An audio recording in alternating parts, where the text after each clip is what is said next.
Instructing gifted students. Teaching is one of the most demanding, challenging, and important jobs in the world. One of the greatest challenges involves students who finish their assignment 30 minutes before everyone else and require redirection. Teaching gifted children, while a privilege, is a true labor of love. Although no universal definition of giftedness exists, the National Association for Gifted Children, NAGC, defines gifted children as individuals who demonstrate outstanding levels of aptitude, defined as an exceptional ability to reason and learn, or competence, documented performance or achievement in the top 10% or rarer in one or more domains. Domains include diverse activities and skills such as mathematics, music, language, painting, dance, and sports. According to the NAGC, there are an estimated 3 million gifted children sitting in classrooms across America today. Chances are that every teacher will have one or more of these gifted and talented individuals in their classrooms. The crucial role of empathy. As in the case in all situations that call for differentiated instruction, successfully teaching gifted children require empathy upon the part of the teacher. Imagine a scenario. A freshman student has mastered the principles of geometry and algebra 2 and is ready to study pre-calculus, but is made to study algebra 1 because that's where her classmates are in their math studies. Such a student is going to be bored, rebellious, or disillusioned and apathetic regarding school. Or imagine a boy who has the ability to play at an all-state level in football, but is forced to play in his high school sophomore team. That is a prescription for a kid who could easily choose to drop out of sports and terrorize the streets racing cars or engaging in other risky behavior as a means of demonstrating his manhood. Helping students like the math whiz or the gifted athlete to realize and actualize their vast potential calls for the empathy and understanding of caring teachers and coaches. Empathy breeds flexibility, which is an essential element in a gifted-friendly classroom or school. Teaching the gifted also calls for educators with high self-esteem who will not be threatened by students who may surpass them intellectually. And who knows, an empathetic science teacher who will put ego aside and provide challenging learning opportunities for a profoundly gifted student may end up playing a significant role in the discovery of cure for cancer. The importance of a warm, accepting classroom. Enabling class members to embrace diversity is important. Some students may be at a grade level or below in all subjects. Other students may be gifted in certain areas, such as math, but be behind in language, arts, or other disciplines. A few may seem to excel in all subject areas. All students are different, and those differences should be honored. Teachers should aim to establish an open, flexible, non-competitive classroom which allows all students to achieve at their own level and rate of learning. In such an environment, gifted students will flourish and excel without fearing they will be singled out as nerds or scholastic freaks. Non-productive strategies. While creativity is essential in working with the gifted, there are some tactics that have proven not to be helpful. That knowledge suggests the following. Do not have gifted students serve as tutors for struggling students. Gifted children typically think and learn differently than other students. Having them serve as tutors can be frustrating for both parties. Do not give gifted children more of the same work when they're finished early. It is the equivalent of having an elite runner finish his mile run and then told to run on a treadmill while the rest of the pack finishes the course. Offer the early finisher some choices.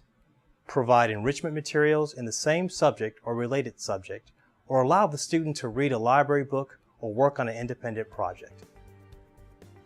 Effective strategies. Proven strategies for enabling gifted young people to advance in accordance with their abilities include assessment, grouping, enrichment, acceleration, and curriculum compacting. All effective strategies dealing with the gifted must begin with assessment. In order for gifted students to have their needs met, the kids must first be identified. One easy, informal way of doing so is to conduct full class assessments by administering the end of the unit test before the beginning of each unit. Students who score 80% or higher are not made to deal with information they already know, and instead can be offered parallel opportunities that are more challenging, like completing an independent study on the subject. In the case of subjects where learning is progressive and sequential, such as spelling and mathematics, the end of the year test can be administered during the first week of school. Students who score 80% or better can be saved a year of boredom and frustration if their ability level can be determined and they are offered curriculum that challenges them and allows them to move forward. A second effective strategy is curriculum enrichment. By providing opportunities whereby gifted students work on the same material as the other students, only in greater depth, teachers can avoid having to develop a separate study program for those with exceptional abilities. The regular curriculum is simply expanded or enriched to allow for deeper study and exploration.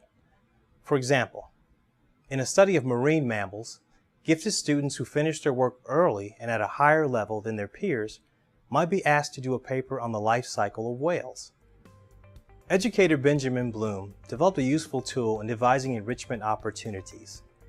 Bloom's taxonomy is a chart that explains critical thinking, moving from the most basic level to the most complex.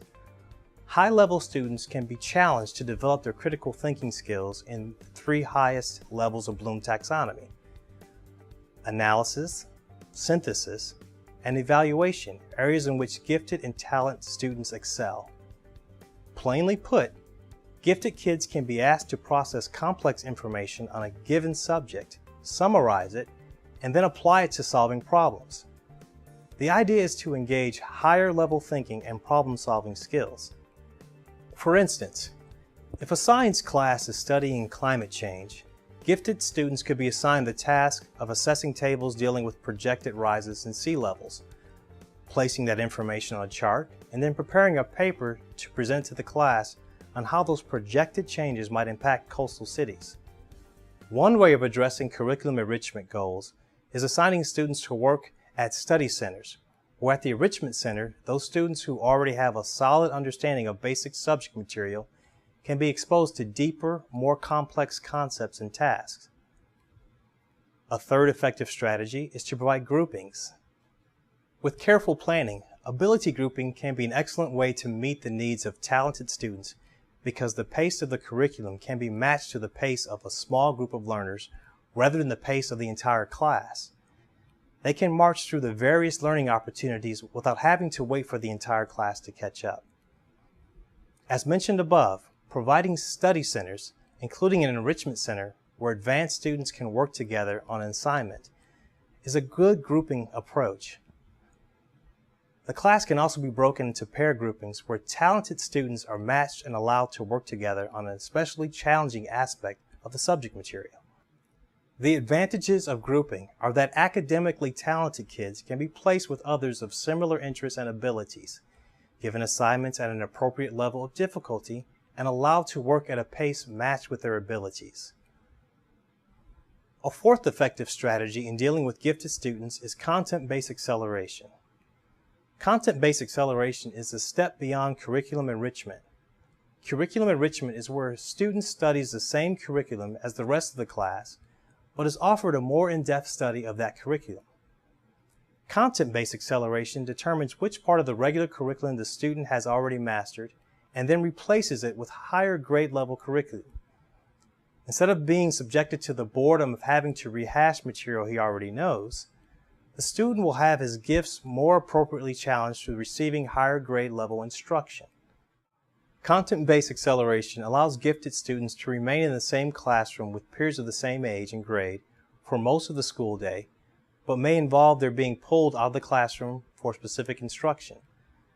Content-based acceleration includes single subject acceleration and curriculum compacting. Single subject acceleration provides gifted students the opportunity to study a particular subject at a higher grade level and therefore requires cooperation and collaboration with other educators. Examples are the following. A 7th grade student performing above grade level in science goes to an 8th grade classroom every morning for instruction in that subject and returns to a 7th grade classroom for instruction in other subject areas. A musically gifted 6th grade student is enrolled in a high school instrumental music course and returns to her 6th grade classroom for instruction in all other subjects. A group of 8th grade students performing above grade level in math is transported to a high school building every morning for a sophomore level geometry class. The students are transported back to their middle school campus for instruction with their 8th grade classmates for the remainder of the day. A high school math teacher travels to a middle school campus to provide instruction to a group of middle school students who are capable of performing above grade level in math. The mathematically gifted students remain with their classmates for the rest of the day, and the teacher returns to the high school building. Another tactic of content-based acceleration is a tool called curriculum compacting. Curriculum compacting involves pre-testing students in regard to their knowledge of a subject, cutting out the material that the students have shown they already mastered, and replacing that material with more advanced curriculum. There are many options in compacting. It can be done with one subject or all subjects. Compacting is not giving gifted students more work. It simply cuts out the work they do not need and replaces it with material that most learners are not ready to explore. It is most easily applied through the use of enrichment centers. The most difficult challenge and exciting opportunity in compacting is locating and providing suitable replacement materials that meet the needs of gifted students. The practice of curriculum compacting can be as simple or as complex as a teacher's time and comfort level allow. When grading students who are participating in compacting, they should be given an A for the material they have already mastered. The teacher must then develop a way to evaluate the enriched or accelerated material and hold the students accountable. Studies have shown that cutting out portions of the regular curriculum does not affect gifted students' scores on an achievement test, and the practice helps keep the students who otherwise may be bored or misbehave challenged and actively engaged in learning. So, in working with the gifted, an important consideration is to compact the curriculum and offer higher grade level acceleration opportunities. Other strategies to consider. Collaborate with other teachers. Arrange for an upper grade teacher to come to your class to work with a group of gifted students on a given topic, or send a gifted student to an upper grade classroom for instruction on a specific subject for an hour before returning. Enlist the help of community mentors.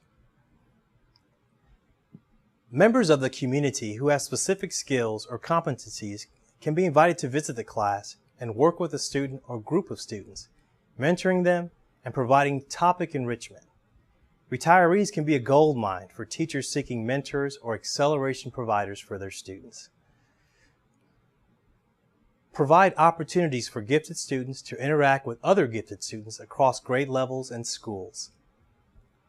Participating in campus, regional, state, and national competitions such as science fairs, art contests, and spelling bees can offer fun challenges and opportunities for interactions with other gifted young people. Encourage gifted students to engage in extracurricular activities that employ their academic, artistic, athletic leadership, or oratory skills. Examples might include the debate team, the volleyball team, the school newspaper, or the student council. It is important to encourage gifted young people to learn how to apply their talents and abilities in ways that are interesting, productive, and beneficial to themselves and others. Provide social opportunities. Some gifted young people have social difficulties and can use assistance in developing interpersonal and relational skills. Whole class projects, field trips, small groups discussions, and class parties are activities that can help gifted students build relationships with others in class. Summing up, in order to meet the needs of gifted students, educators must first assess their knowledge, abilities, and skills. Then one way of addressing those identified needs is through curriculum enrichment where the student studies the same curriculum as the rest of the class, but is offered more in-depth explorations of that curriculum. The use of study centers where gifted students are assigned to an enrichment center is one way of accomplishing enrichment goals. Another means of enabling the gifts of advanced students is a process called content-based acceleration, where students have demonstrated a mastery of a subject. They are not forced to restudy what they already know. They are offered higher grade level instruction on that subject. Two primary types of content-based acceleration are single subject acceleration and curriculum compacting. In single subject acceleration, learners are provided higher grade level instruction on a particular subject by going to another classroom or school, or by having a teacher come to the student's class to work with them separately and at a higher grade level while the topic is being studied. Compacting the curriculum cuts out that part of the curriculum that students have already mastered and replaces it with higher grade level material. The gifted students remain in the classroom and work with the replacement materials provided by the teacher. It is difficult for gifted students to advocate for themselves.